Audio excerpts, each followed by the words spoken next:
So I've got two important legal stories that I want to discuss with you here. The first is this. A federal judge has excoriated in a 24-page written opinion prosecutors with the Department of Justice for their handling of the James Comey case. Let me read a little of this article from the Associated Press. The Justice Department engaged in a disturbing pattern of profound investigative missteps in the process of securing an indictment against former FBI Director James Comey, a federal judge ruled on Monday, in directing prosecutors to produce to defense lawyers all grand jury materials from the case.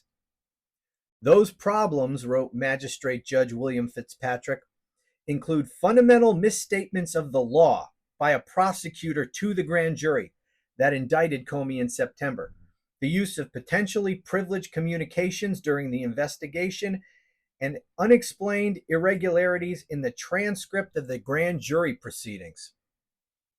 The court recognizes that the relief sought by the defense is rarely granted, Fitzpatrick wrote.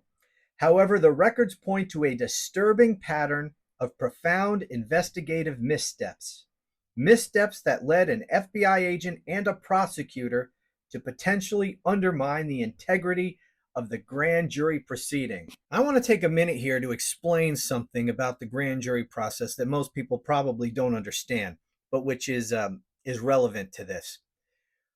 When a grand jury is impaneled and prosecutors present a case to the grand jury, there's no judge. All right, the process is completely controlled by the prosecutors. The only information that the grand jury gets about the case is given to them by the prosecution and whatever witnesses the prosecutors want to call. Oftentimes, they just call the lead investigator. That's it. And the investigator will explain to them what evidence they have. And then the prosecutor explains the law to the grand jury, and they tell the grand jury what charges they're seeking and why they're seeking them and what evidence they have to support the charges. And you've heard it said that a prosecutor could, a good prosecutor can indict a ham sandwich. A bad prosecutor could indict a ham sandwich, which shows you how bad Janine friggin' Pirro is, where she couldn't even get the indictments she wanted against a sandwich thrower guy. And then when she indicted him, she charged him with a misdemeanor because the grand jury rejected the felonies she wanted returned. They went to trial on misdemeanor, and she couldn't even get a conviction. The sandwich guy was acquitted. Just shows you how horrible a lawyer she is. Anyway, the point is, it's really easy to secure an indictment because prosecutors control the entire process. They control everything the grand jurors know about the case, including, importantly, the law. And so when the magistrate judge here says that these missteps include fundamental misstatements of the law by a prosecutor, why am I so itchy? By a prosecutor to the grand jury, what that's telling me, you have a prosecutor going in there lying to the grand jury about what the law is. This is serious misconduct. And who are we talking about here? We're talking about this Halligan woman. What was her name? I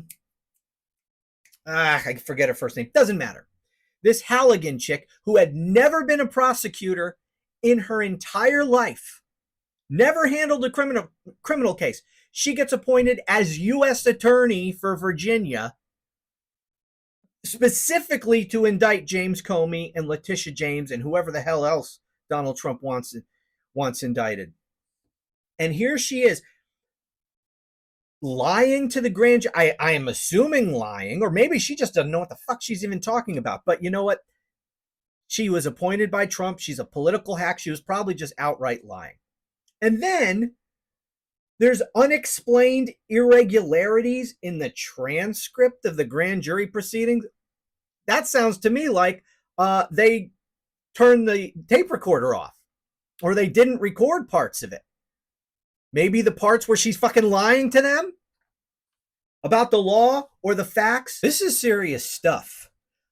Lindsay Halligan, that's her friggin' name. Anyway, yeah, this is bad. This is really bad. Okay, the second story I want to cover. Here's the headline from PBS. Military personnel seek legal advice on whether Trump-ordered missions are lawful. What? Let me read a little. Military service personnel have been seeking outside legal advice about some of the missions the Trump administration has assigned them. The U.S. strikes against alleged drug trafficking boats and deployments to American cities have sparked a firestorm of debate over their legality. And some service members are turning to nonprofit organizations for help.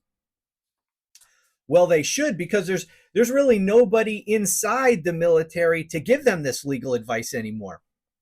Seriously, I don't know what is going on. Why am I so itchy? Okay, what the fuck was I saying? Oh, yeah. One of the first things Trump and Pete Hegseth did was to fire a whole bunch of these JAG officers who are legal advisors to the military, because they don't want members of the military to be told that this shit's illegal. So he just got rid of the lawyers. So they have no choice but to seek outside legal help. But they've got a problem, because they've already carried out a lot of these strikes. They've already murdered a whole lot of people. Some of these people in the chain of command who carried out these strikes, they've already committed crimes for which they can be prosecuted. I've explained this several times. These killings, these strikes on these boats, which have killed, I don't even know how many people now. I don't know what the body count we're up to. They're flagrantly illegal. A president has authority, legal authority, to use lethal military force in only two general circumstances. The first is if Congress authorized it. Well, Congress didn't authorize shit here, so that doesn't count. The second is in the immediate defense of the country against some threat, some imminent threat against the country that requires lethal military action to defend the country against an imminent attack for which there is no time to go seek authorization from Congress. Well, that's not going on here either. He's blowing up fishing boats 1,000 miles away. They're no threat to the United States. In fact, we've been dealing with exactly this kind of thing for decades.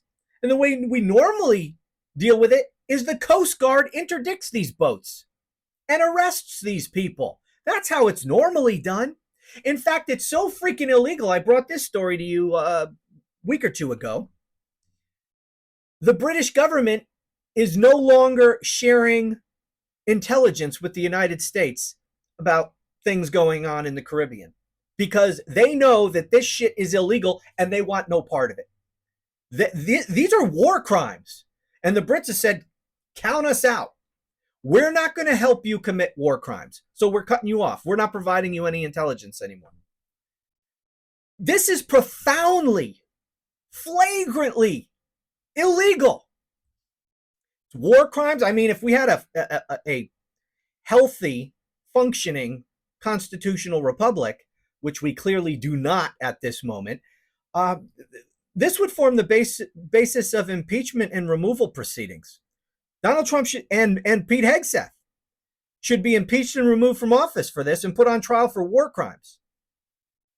And I'm sure that Trump will have immunity for any crimes here committed, because, this is arguably an official act. I'm sure the Supreme Court would say that it is. So he has immunity, but nobody else has immunity. These people up and down the chain of command who are responsible for having carried out these orders, they've committed crimes. And I'm glad that some of them are seeking outside military help, but legal advice, military help, outside legal advice. But unless you act on that advice and say, I'm no can do, I'm not carrying it, this is an illegal order, I'm not doing it. Unless they do that, they're in deep shit. They're in deep shit. And I haven't heard of any reports of anyone refusing orders. And let me tell you, if they seek any outside legal help and those lawyers tell them that this shit is perfectly fine and they could go ahead and follow these orders, well, they're getting some bad advice. And let me tell you something else. That's not going to save them from prosecution down the line. They can't say, well, my lawyer told me it was okay. Sorry, it doesn't make it a legal order. It doesn't somehow make murder not murder just because your lawyer said it was okay. Some of these guys are fucked, or at least they should be. I don't know if they'll ever be prosecuted for this, but I'm sorry. Members of the military have a constitutional and legal obligation to refuse illegal orders. And many of them have not. There have been a lot of murders committed on the orders of Donald Trump, carried out by the military. And everyone who had a part in carrying out those illegal orders are criminals, and they should be prosecuted for it. This is serious shit. But this is what happens when you elect a criminal to be president of the United States and commander-in-chief of the military. And he is a criminal. He's a convicted felon. And we saw him commit crimes trying to overthrow the friggin' republic on live damn TV. So nobody should be surprised by this. Anyway, thanks for watching.